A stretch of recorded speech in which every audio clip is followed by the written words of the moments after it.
Hey. Awesome. What song was that? Stardust. I want to welcome you all to an evening with Phil and friends. I'm a friend of Phil's and your host for tonight's Remembrance. It seems fitting that we gather here this evening because, as Deborah mentioned, as some of you may already know, April is National Poetry Month. I'd like to take a moment to introduce our honored poet's son and namesake, who's with us here tonight all the way from Wyoming. Here he is, Phil Ellsworth.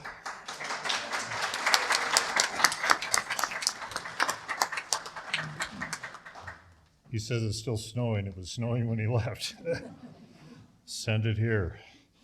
Not attending tonight, but with us here in spirit are Phil's beloved daughters, Carolyn Ellsworth of Cedar Edge and Ruth Ellsworth Carter of Texas. I'd like to acknowledge the committee members who made tonight possible. Larry Claxton, who had the original idea, is here on stage with us.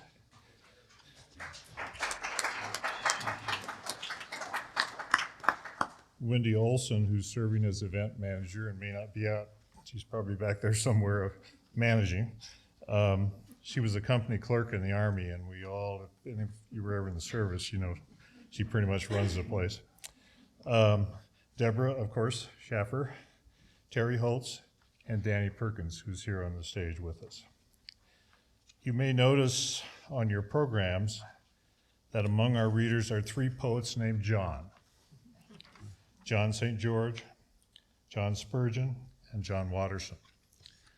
Knowing Phil Ellsworth's wicked sense of humor, if he were here tonight, I imagine he would approve of all those Johns.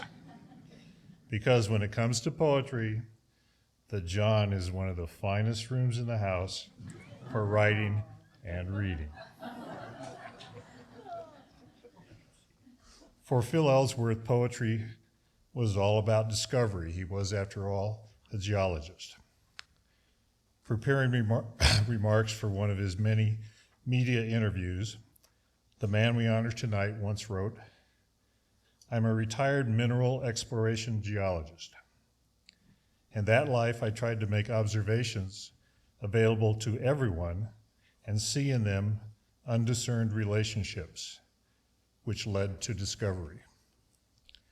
Poetry is similar in that words available to everyone are put together, I said I was going to get through this without, are put together in new ways and something different is discovered.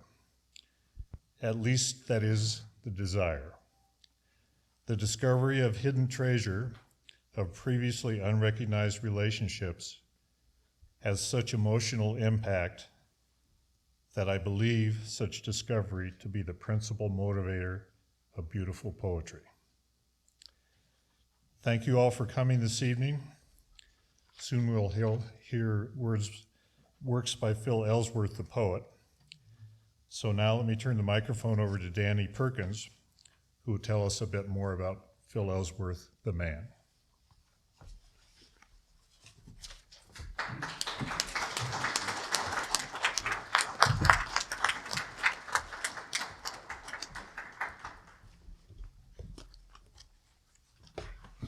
So most of you in this room who knew Phil Ellsworth knew him longer than I did, but I got a crash course. So the last 4 years I've kind of been his companion, kind of. He quit driving about the time I met him. In fact, he drove up. I had purchased Verity Martin's home, and I met about 10 people that I'd never met before that all happened, and every one of them said, "You're going to meet Phil." So I didn't know what their connection was at that time, but I had only been there a couple hours when the car pulled up, and it was a little man who said, "Are you the new owner?" And I said, "Are you Phil?"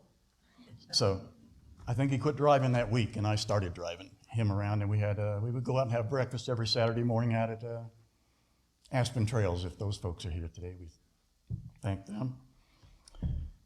Anyhow, I read something right after Phil passed away, and I passed it on to Phil's children when we got together. And it said that when an old man dies, an entire library is burnt to the ground. And boy, it took me a while to really get a hold of that, but it sums Phil Ellsworth up. I mean, I was just lucky enough to get that crash course and have that library at my disposal for 4 years. And it was a phenomenal thing. So I'm just going to tell you a few things about Phil, in case you didn't know him, or if you didn't know him. He was definitely the world's greatest authority on A Christmas Story. Have you all seen that movie about the young boy that wants a BB gun for Christmas? Yeah. Well, I used to think I was the authority on that. And the first time I went to Christmas at Carolyn's house with Phil and Carolyn, we played it, and Phil corrected me about 15 times. So I realized that I wasn't the authority, but it's incredible, funny, wonderful story about this young boy. And this is a true story that we got him a BB gun. We got him a Red Ryder BB gun for Phil for Christmas. And Carolyn had already had gone out there and set up a whole bunch of targets out in the backyard. So I went and bought my own gun. And we had a target practice. He and I and Carolyn filmed it. And this is true because it's on film or whatever it's on these days. Phil took a shot, and I had these very glasses on, and he took a shot and it ricocheted off something and hit me right there in the eye. And that's what the whole movie is about. Everybody tells this boy, you can't have a BB gun because you'll put your eye out. And it ricocheted right off this lens. Phil also played harmonica. He taught himself how to play harmonica, kind of one chord, one note at a time, but it was beautiful. And I thought we might be able to have that on. We were going to have some of his... It played. Oh, did it? Okay. I'm deaf. So he would go to the memory wing at the Horizons down there and play for those, sometimes 3 or 4 people. I went in with him several times instead of waiting in the car for him. And it was really touching to see people who really, they really don't know where they're at and why they're there at that moment, but they're all watching and listening to Phil. And it was really pretty moving. And he also went to the grade schools and the high schools, and anytime he was asked to speak to a class, he did. And he spoke a lot about the war, mainly in that. And later on, I'm going to read you a couple poems of his from the war. One last thing, Phil and I, we had a similar sense of what was funny, and he and I were over where they have the bingo. We were both standing there one day, and we were both compromised. Neither one of us could walk very well. And so we were standing down there behind where the bingo door is, and I think we were going to go uptown to Stacy's or somewhere, and one of us said, "Let's race." And it could have been either one of us, I don't remember. So Phil went around to the right and went up the alley, and I went around the other way, and he won. Because Phil doesn't stop. If you saw him in the parade, the 4th of July, he doesn't stop. I have to stop once in a while, but he can slowly go and not stop. He's like the Energizer Bunny, I guess. Anyhow, that's enough for me. There's a lot of people who want to tell you about Phil, so thanks for coming.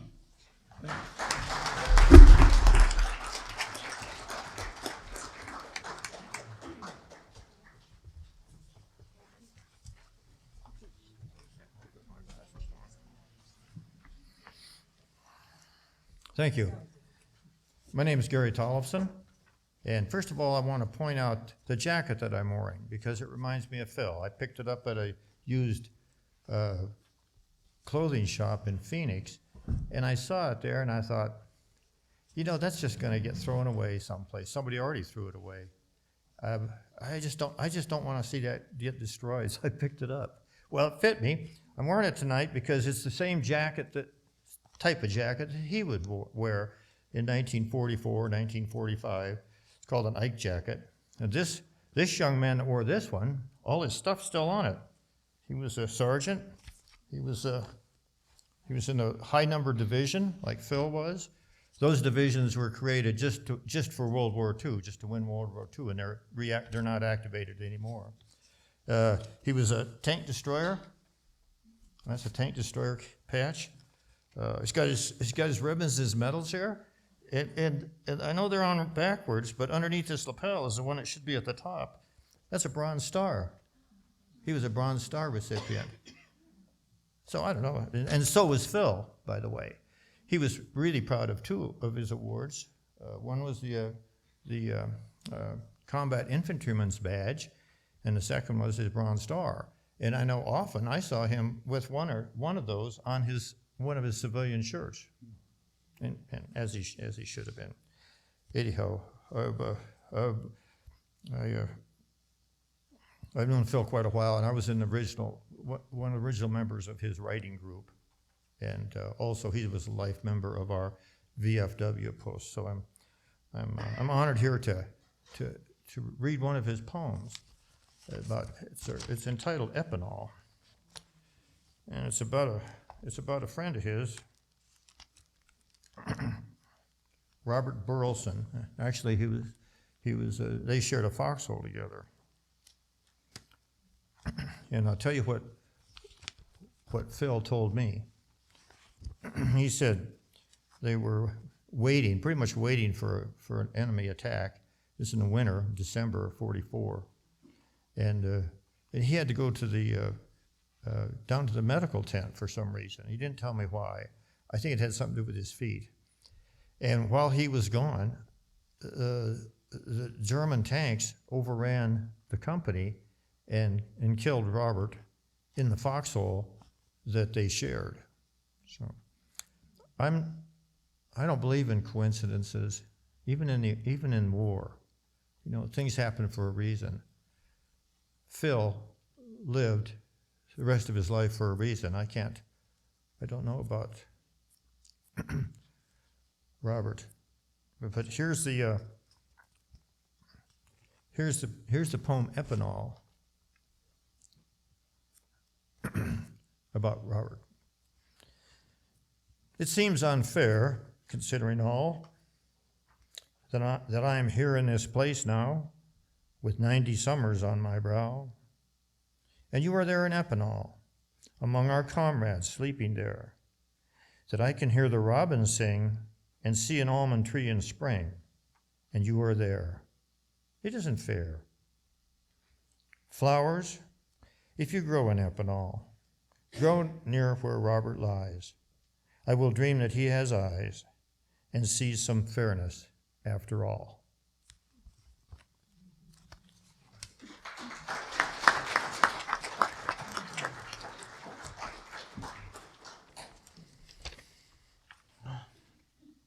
I'm Walt Anderson, and I was also in Phil's writing group. I first connected with the group when I stumbled on a meeting at the library here in town. And Phil and Verity and all the others that were there that day were very welcoming, and they were a big part of the reason that I chose to stay in Cedar Edge. Even though Phil knew writing inside and out, especially poetry, Phil was always generous with praise and never critical except in a constructive way. Verity Martin was Phil's companion in his later years, as Danny mentioned, and she was my neighbor. I lived right up the street from her, and I never knew a gentler lady or a lady with more class than Verity. All of us in that group of writers shared a lot of laughs and a lot of insights that did not go beyond the group. I'm sure Phil would have been glad to include Verity's work today because he was very generous. And so I'm pleased to offer you one of her poems called Petal Fall. That autumn, the old apple tree, split by storms, gnarled and twisted, only half its limbs alive and leafy, blossomed in a fairy froth. In my mirror, an old woman bears the mark of passing storms, of passing seasons. But as you enter the door, at the sound of your voice, a shower of petals falls softly.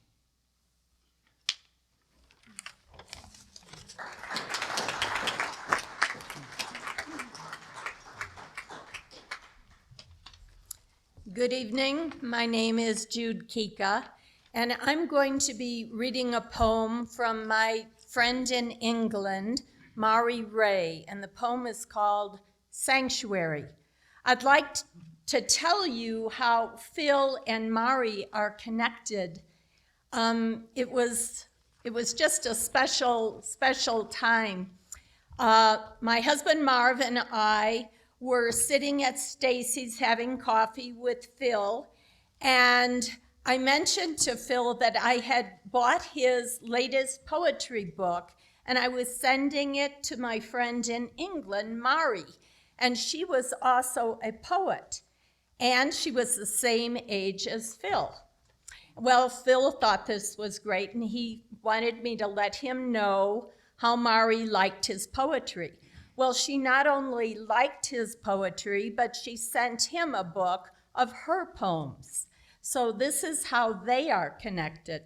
Now, you might ask how I am connected to a 97-year-old woman in England, in northern England.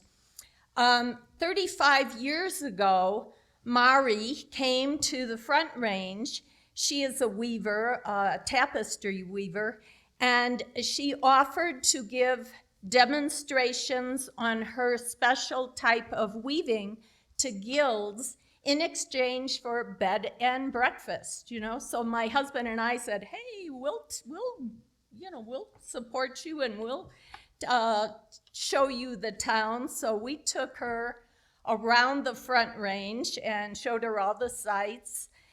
She gave weaving demonstrations to several guilds, and I kept in touch with her over the years. And when my husband and I walked across England on the coast-to-coast road, we ended up near where Mari lives in Great Ayton, and we went and we stayed with her. So Mari is now 97, still lives in her own home in Great Ayton. She still weaves, she writes poetry, and about 10 years ago, she took up landscape painting. The poem Sanctuary, I think, could have been written about me, because I've raised sheep, I'm a weaver, I'm a birder, I love wildflowers. I've also walked through the moors of northern England when the heather was in bloom. Now the poem Sanctuary by Mari Ray. It has been said that I could survive in a sheep hut on a hill. To some would be a dreadful thing and such a bitter pill. With my books on poetry and some on birds and flowers, what a wonderful way that would be to while away the hours. Then there is tapestry to be done upon a weaving frame, a myriad of patterns I can weave, and none of them the same, with clouds and then the rainbows and skies of brilliant blue. I could take my choice of colors in every shade and hue.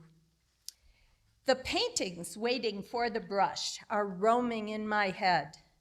Rather than doing weaving, I could paint a Millet instead. A Vermeer or perhaps a Rembrandt comes readily to mind. The inspiration would be endless and not difficult to find. Have you ever seen a skylark while walking midst the heather? Wonderful sights to behold, regardless of the weather. The cuckoo in the springtime, a glorious welcome sound. Such birds in urban gardens are seldom to be found. Oh, to live in a sheep hut with the peace that would bring, to wander at will on the moorlands, on the mosses and the ling, in the evenings to sit in the moonlight and watch the stars above. In reality, however, could I live without those I love?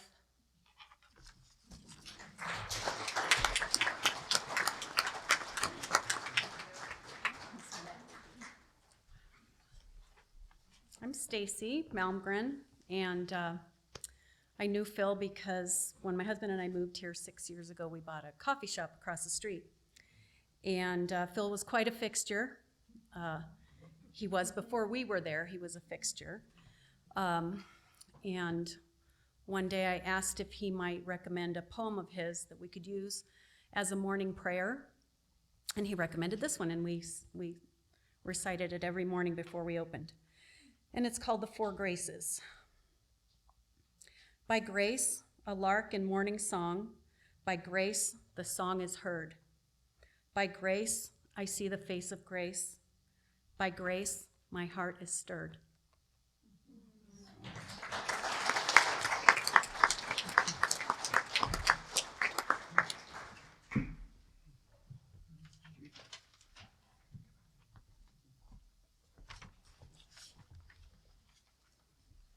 Pardon me, I'm John Spurgeon. I first met Phil and Margaret, I think Margaret first probably, through the Historical Society. And we shared many interesting days and weeks dealing with historical business back a few years. But this evening, we remember Phil as a poet.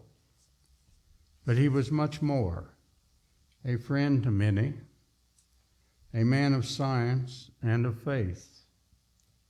As a man of science, he earned a living and he enjoyed the wonders of the universe. As a man of faith, he and his harmonica brought music and companionship to the memory wing horizons.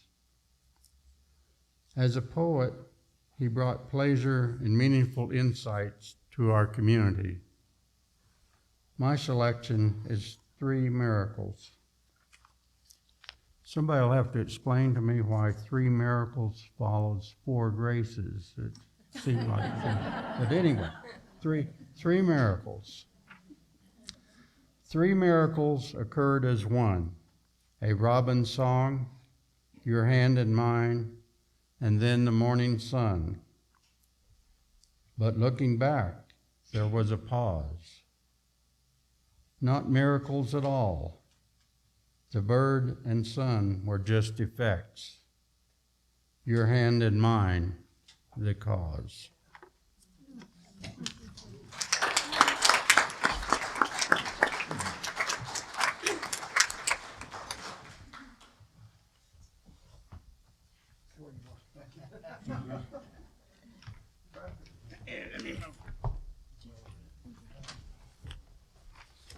I have to put some glasses on.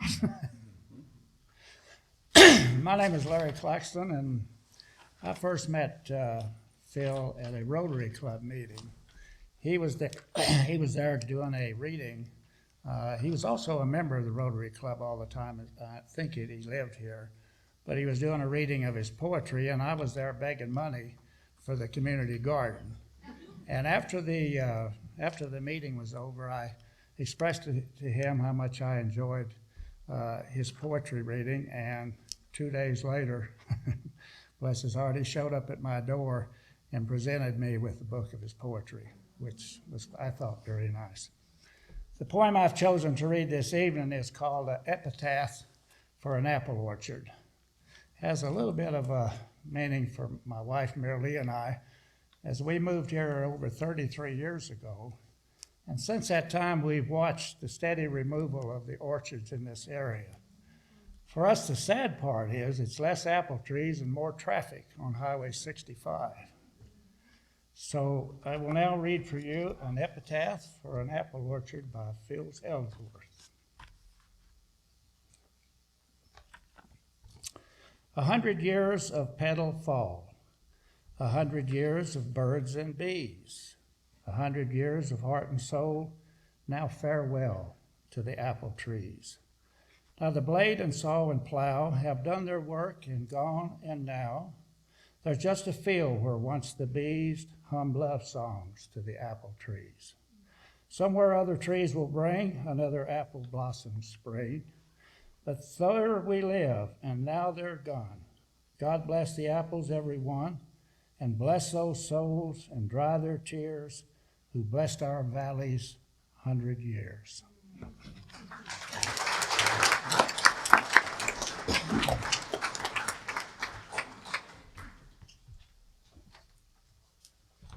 I guess it's my turn.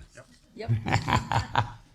I'm Arden Barnes, and a little bit on Phil. I met him the end of '06 I was remodeling a house that we bought here, and went to a party, and that's where I met him. And it took years, and then I had the opportunity to, Gary, one of the presenters here, got me into the VFW, and then Phil was more active in the VFW at that time too. And after I had some help with a speech therapist, and the lady said, "No, you need to start writing." And then I met John Watterson, and where did he go? He's over there somewhere. Anyway, he's going to present. So I had introductions into this. And so here is my little story about Phil. And I call it, I just wrote this month. And I have to say that I've been looking at it for a long time and trying to get a good start. And it's hard, when it's just about this. But it came to me, and I was able to get it done. And this is Journey, Couch to Bench. Sat on a couch next to you, 06, New Year's party. I was new to recovery from a stroke. Speech and words came hard. You were patient and kind. No criticism for hours. 10 years passed. Recovering progressed. Speech and writing. Struggling with words and confidence. Would I ever reveal my writing? With help, walked into the group. With a story in my hand, I sat on the living room couch. Verity said, "Read what you brought." So I read in my faltering way. My words were accepted, as was I. In Phil's group, wisdom flowed, starting as a trickle, soon became a flow. I was filling my mind and soul. He gently guided, nurtured. I became a friend to him. His humanity was magical. All who knew him benefited. The group survived, even tragedy. Memories hold tales of love and fulfilled dreams. Late fall, warm sun, front yard. Opposite benches we sat, face to face, talking for hours, not knowing it will be our last. Neither wanted the sun to set. Thoughts went to war, his war and my war, cemeteries and memorials for the fallen, but mostly our participation, how we kept our humanity alive, even as we exposed emotions, experiences. That day, words touched me deeply, open, primal, buried internal thoughts. Phil opened my life to myself, all with a quiet, soft demeanor. For that day has no date. It is forever.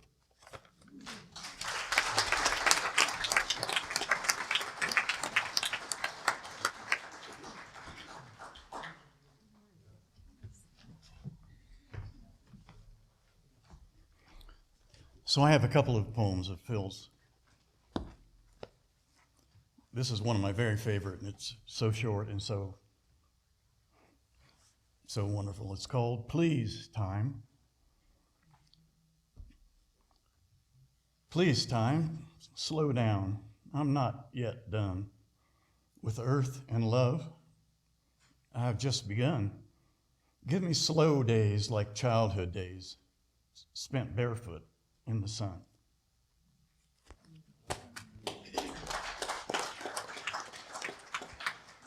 And this one is from the war. And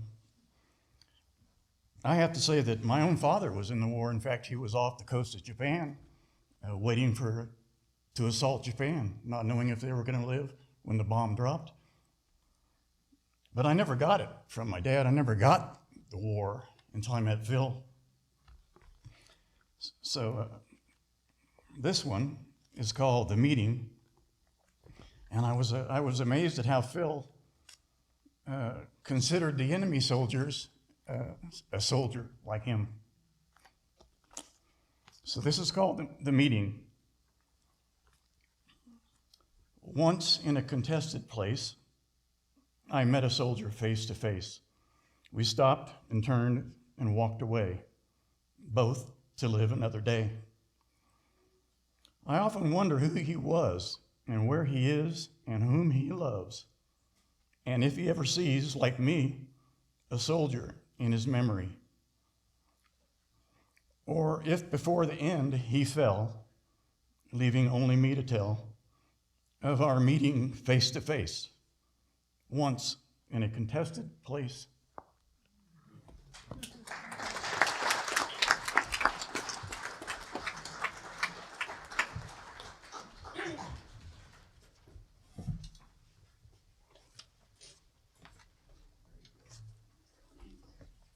Hello, I'm Marilee Claxton, and I was fortunate enough to know Phil for a lot of years.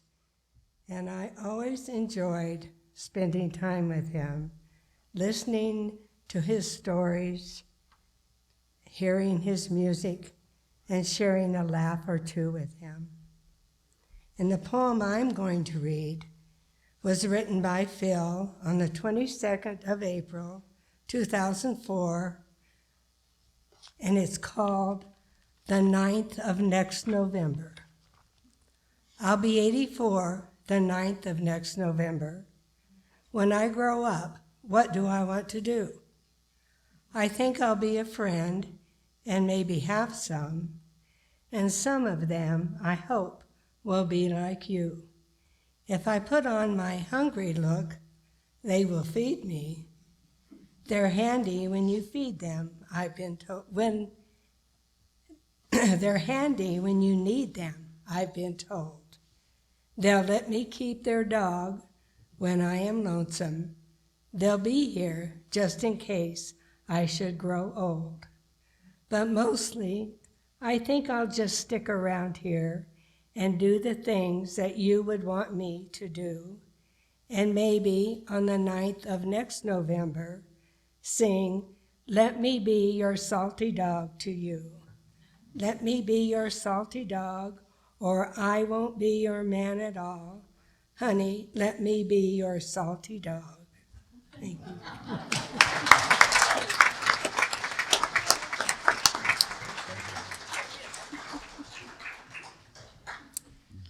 Well, I'm back. I'm Deborah Schaffer. You all know who I am, I think. I was part of Phil's writing group during one of my intermissions from full-time work.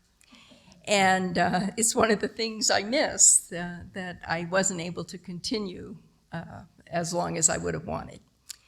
But I did meet Phil in the coffee shop before I was part of the writers group, and I think I met Verity independently. But one thing I admired about Phil had two great loves in his life, Margaret and Verity. I never got to meet Margaret. She was gone before I knew Phil. And then I did experience Phil and Verity together. So one of the things that I loved about Phil is he did everything in life the same. He did it with passion, with integrity, and with humor. So my selections are kind of about the humor part of Phil and of Verity as I knew them. So I'm going to read them a little out of order from what your program says. The first two are by Phil. And the first one is hair curlers. "Better seen naked than with curlers," said she. "It's a deal," he muttered. "Sounds just fine to me." The very next morning, at the end of the hall, she stood there, eyes glowing, no curlers at all.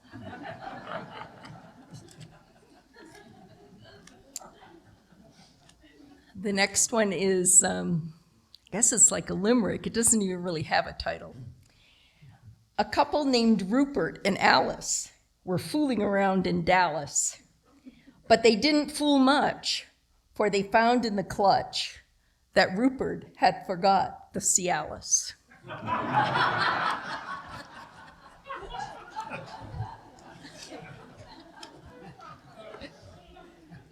You know, you gotta love someone who can write so much from the heart and then enjoy life at that level that they can have so much fun. These next poems are by Verity. They were written while she knew Phil, but while she was also aging. And as a woman who's aging, they mean a lot to me. So the first one's called Truth Telling. I stand naked before a full-length mirror, an old woman. I laugh in pity, then in derision, and then in compassion. Finally, I laugh joyfully, for I am standing.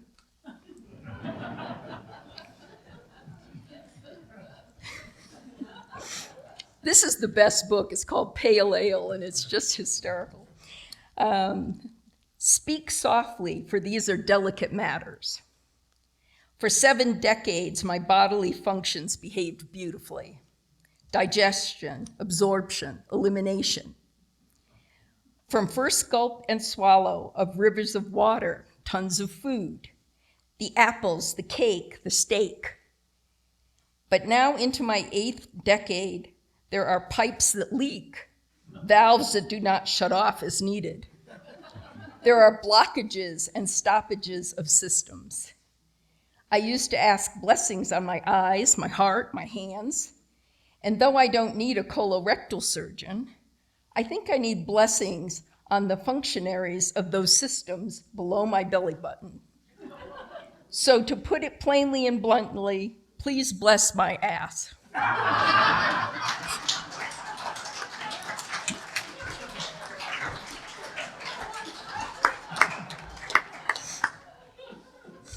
Here's the last one.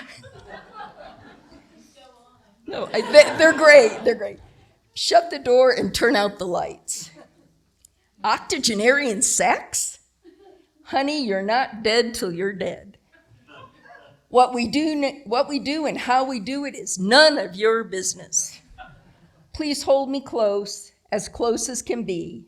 Love me and let me love you. Good night, sweet dreams.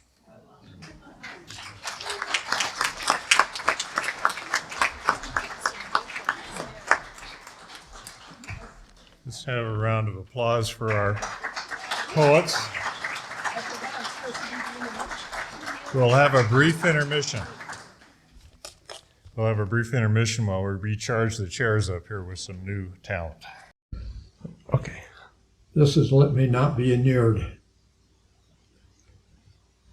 Let me not be inured to wondrous things, to rocks in shady glens where lichen grow, to aspen when October breezes blow, to meadowlarks and yellow siskin wings. Let common usage not betray my eyes and hide the beauty of my time and place, but open up my eyes and give me grace to see the wonder that around me lies. Give me the grace to look and see and care, and not to pass unmoved by wondrous things, as if it made no difference. They were there. What can I say about Phil? What are the stories he tells worth?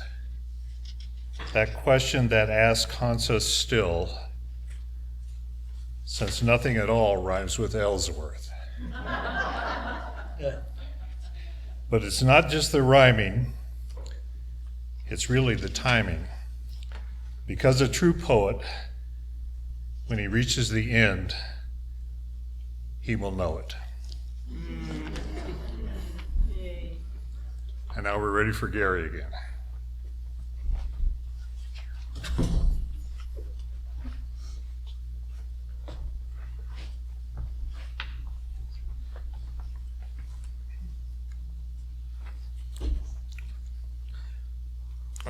This is from Phil's book, Comrade I Remember.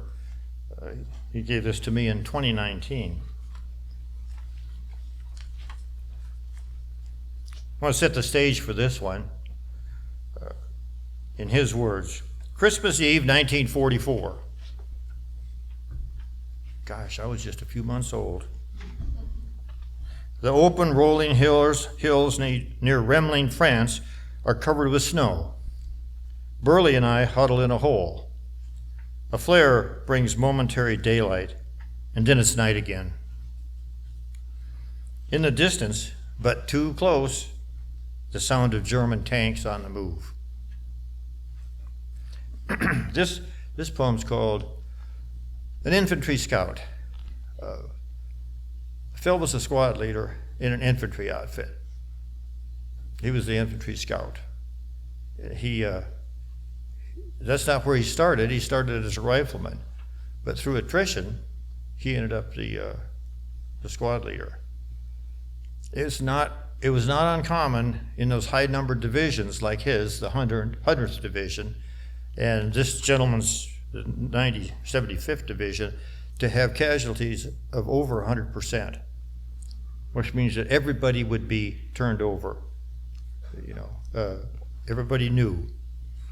And that's one of the reasons he got to be the infantry scout. So here it is.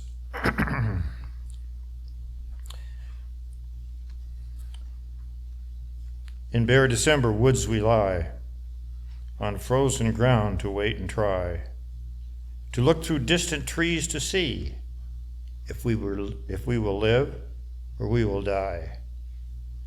No hero's choice has put me here, caught between two kinds of fear, one of safety bought with scorn, and one of duty bought most dear. At a hushed command I rise. To those behind I am their eyes, or more, their blind man's cane that probes until it meets some surprise. And now I fearful move ahead toward the forest hidden dread, true to them and true to me. There's little more than can be said.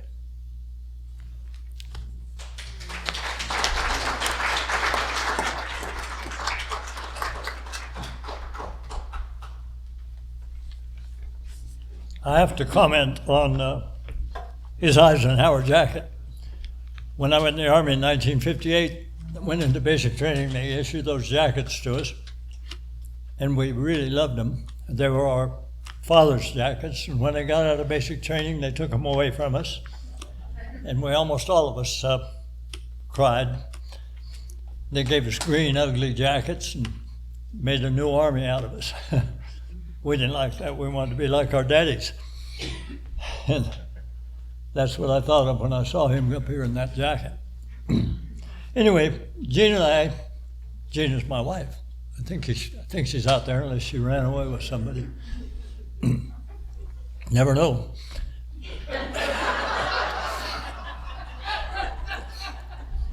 We'd been going to a cabin up on the mesa that belonged to our dad for 40 years, and one day a man came to the door with his wife, Margaret, and they said, "Do you live on the Upper Peninsula of Michigan in the town of Houghton?" And we said, "Yes." And he said, "Well, I went to school there in the early 1950s, and we wanted to meet you." And the people over at Frost's store had said that we lived there, and so he came over, and we had a glass of wine, a beer, maybe 2 beers, and maybe a cup of coffee, I'm not sure. And they invited us to their trailer, which was over on Hotel Lake, and they were so friendly. They introduced us to, well, in 40 years of going to the cabin, we really hadn't made friends here. But after they adopted us, we felt that we could move out here and we would be welcome, and it was the case. Margaret and Phil adopted us. In 2008, we moved out here, and they made sure that we became familiar with the Historic Society or Pioneer Town, the library, everything. I had the hall books for Jean, I had the hall books for Margaret, I had the hall books for I don't know how many people. I didn't join anything. They joined and I hauled. But they did take care of us in every way imaginable. And we drank beer and wine on their back porch under those aspen trees, which Margaret insisted on coming back to and dying in her house so she could look out the window and see those trees. They were just wonderful. I don't know when he started writing poetry, but I'm sure he was always a poet. And he told us about all the mountains that he'd seen all over the world. And he told us,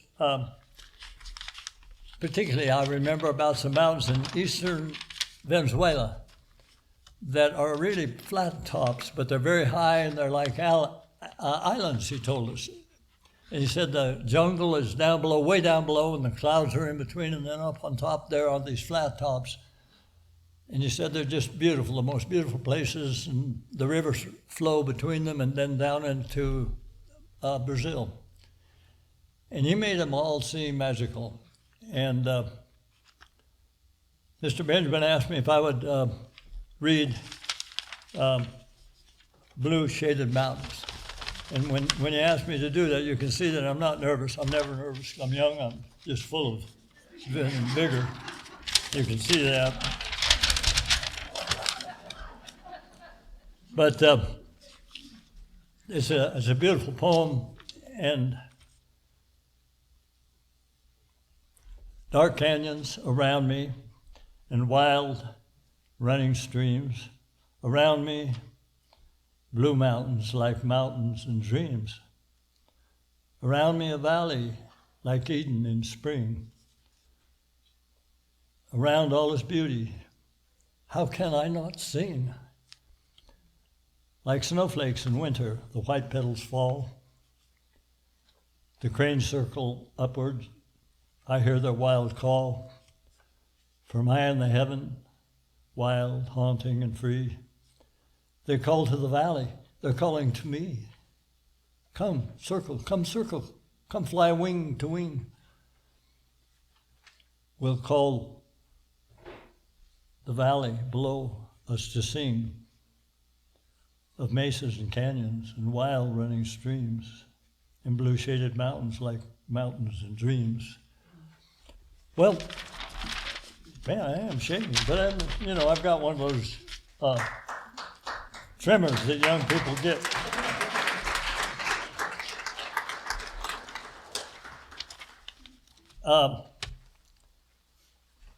Like I say, I don't know when he started writing poetry, but I know he started writing it seriously, really around the new millennium. And then he picked up an old harmonica after we moved here in 2008. And he played some very simple songs, and he really worked at it. And then he got a better harmonica, and he played a little more difficult songs. And then he got an even better harmonica, and it just goes on like that. He was an amazing man. But the one that I picked was The Magic Ring, because I think of his trailer there on Hotel Lake up on the mesa, his trailer and his boat, and the early morning fishing that he did. And the magic circle just sort of seems like his harmonica and that boat and that lake and his fishing in the morning. One autumn morning in the early dawn, I pushed off from the shore into a fog so dense it seemed that all the compasses of earth were gone. No bird called from the shore, and no sun shone, and I drifted there. I dreamed, and time became so slow, then stopped. And so it seemed, as I was drifting in the void when time had not begun, when all the world's myriads were one, and nothing was before. And there we drifted, time and I, as derelicts, and would have drifted endlessly had not but for water's saving grace. For from the tip of a suspended oar, drop fell and formed a circle there. And looking at the widening magic ring, time saw its polar star. Once more, time zero flew ahead again. A breeze disturbed the morning air. a crow called and awakened me. And that just reminded me, it did long before he died, of how he liked to just pick up his harmonica sometimes when things got too busy and play a song. It really didn't matter what everybody else was doing. I don't really know what woke him up, but I think he would have stayed there if he could have a little longer. I love the man.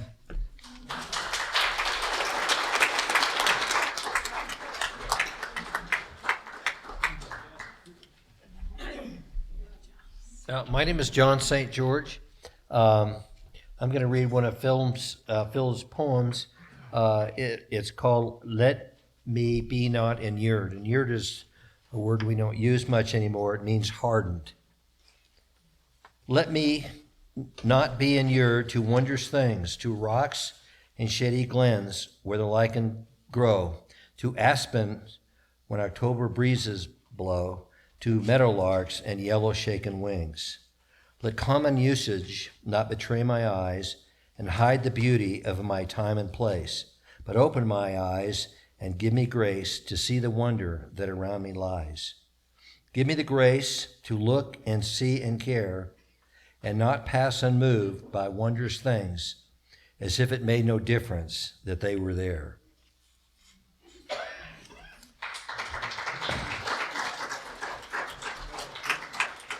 And Phil encouraged me to write. Just a little note on that last poem.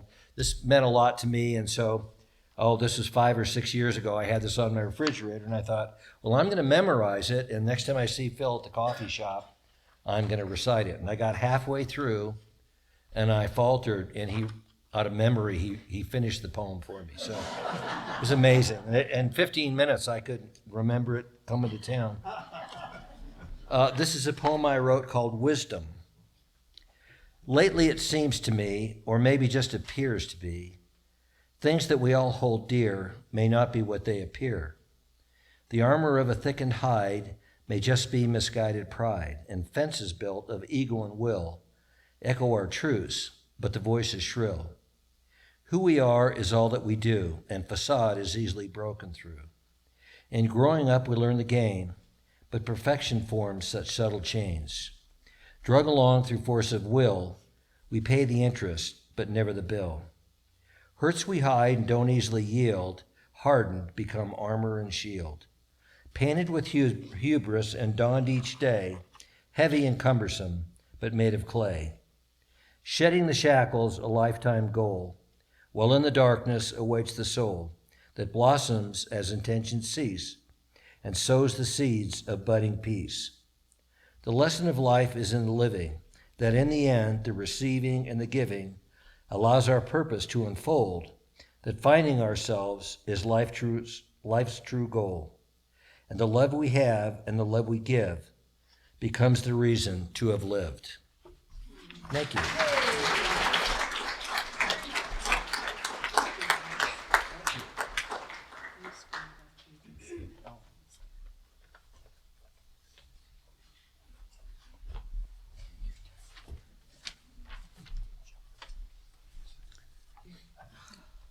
Well, I'm John Watterson.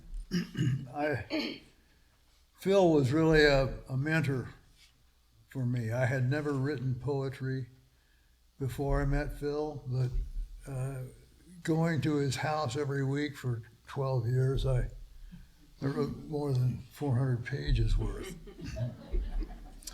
And the poems that he liked are my favorites now, and he liked this one. It's called At a Gas Stop East of Reno. At a gas stop east of Reno, I encountered my ideal. I'd swear that man was 92. Though somewhat younger, I could feel the sovereign loneliness I'd chanced to run into. He'd filled his scooter up with fuel and stayed to take a nap on a piece of rolled out plastic where there was a bit of grass next to the filling station. He had a Cushman scooter, a Model 52, the kind I wanted as a kid. Of course, I'd wanted one much newer, one that was still shiny red. The milk carton full of camping gear was bolted on the back. You could see he was a gentleman, the thoughtful way he moved, loading up and checking out his hobo Cadillac. Was he a veteran of Korea? Did he maybe know my dad? Or on that hill on Iwo Jima, did he help to raise the flag? I boldly asked him, "Where are you going?" "Just down the road," he said. "Next rest stop, I'll be camping out. My tent's here in the load." You'd be amazed, he volunteered, how far these things can go. Might even ride her out of state. Was out of state a metaphor, I wondered? He climbed up on the pedal, using all his weight. Put, put, put, put. It started up. Like him, it sounded hopeful, if a little low on oil. He waved goodbye. I see him still, astride the Cushman scooter, sitting ramrod straight and heading for his next adventure. Though I was barely 60 then, I felt a bath of glory when this feather, this now sainted man, forever blew away. So.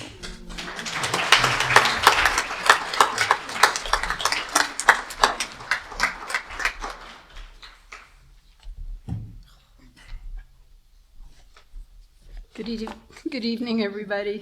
I'm Annie Easter, and I feel honored to stand in for Alma Evans, who was unable to be here tonight, and she chose two of Phil's poems.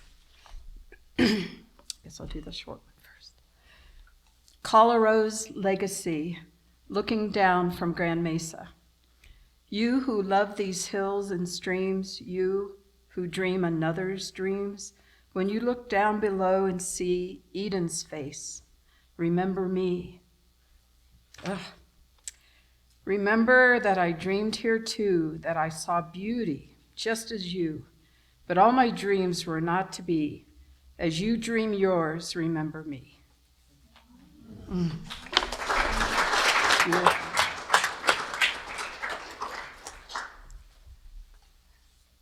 The second poem is The Bones of Benny Gray. Out in western Colorado, where the Cedar Creek winds blow, from the summit of the Cerro to the valley far below, in that Uncompahgre Valley, it's still spoken of today, how they never found the body of the cowboy, Benny Gray. 'Twas the last day of May, 'twas the very last day of May, in the year 78, he vanished from the sight of man, and still unknown's his fate.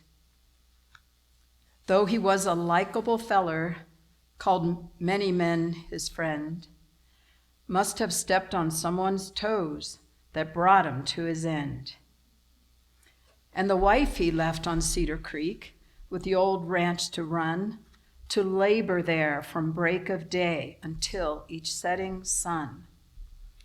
And those Cedar Creek winds, they come, then fade away, howlin' then, whisperin', and they seem to say that they're searchin', always searchin', for the bones of Benny Gray. Now he owned a reputation, that cowboy Benny Gray, made history with his many deeds not found in books today. He spent some time in prison, and the crime, I understand, was following some cattle that wore another feller's brand. He was a husband and a father, and the folks that knew him say, never was a better neighbor than the cowboy, Benny Gray. He rode the mountain valleys where the San Juans touched the sky, Black Canyon of the Gunnison, and that old blue mesa high. the Saponara and the blue and the little Cimarron. His shadows now still crosses them, though Benny Gray is gone. And the wife he left on Cedar Creek with her old ranch to run, to labor there from break of day until each setting sun. She'd stare across the valley and say, I'd like to know, but the only ones a-talkin' are them danged old winds that blow.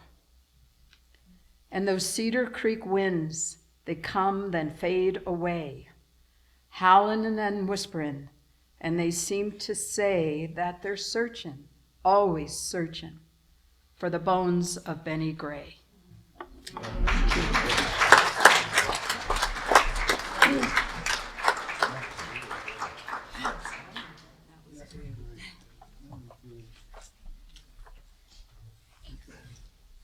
I met Phil and Verity at the library. I said, well, there was a reading there, and I said, okay, I'm going to go read my poetry. And so I did.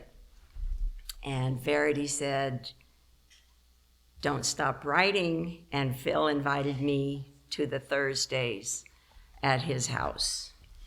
And it was wonderful. You go in at 10 o'clock in the morning. Of course, I'd be late sometimes, but there'd be the coffee. Yeah, then we'd all sit around on the couches and the chairs, share poetry, thoughts, remembrances, and then we'd have ice cream.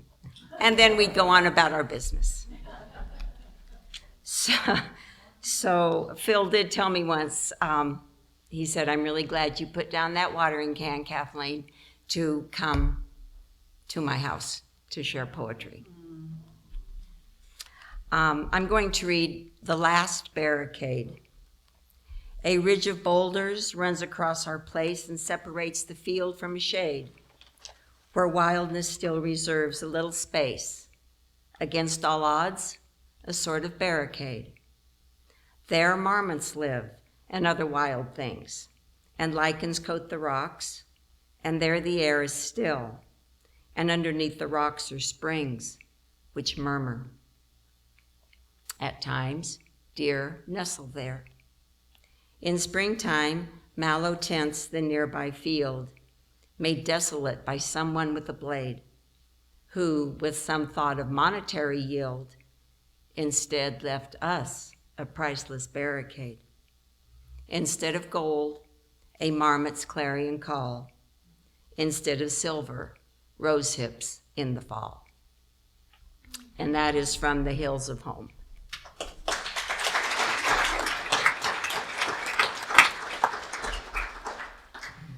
Cedar Ridge was Phil's family, and we all miss him. And I never knew Margaret, but I've met his children once. So this is To Carolyn, a family poem written by Phil. Though you were there and I am here, no miles can intervene, for you are also in my heart where you have ever been. Good night.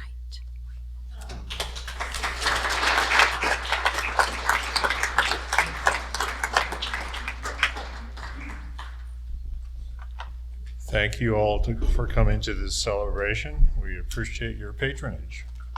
Thank you. Thank you.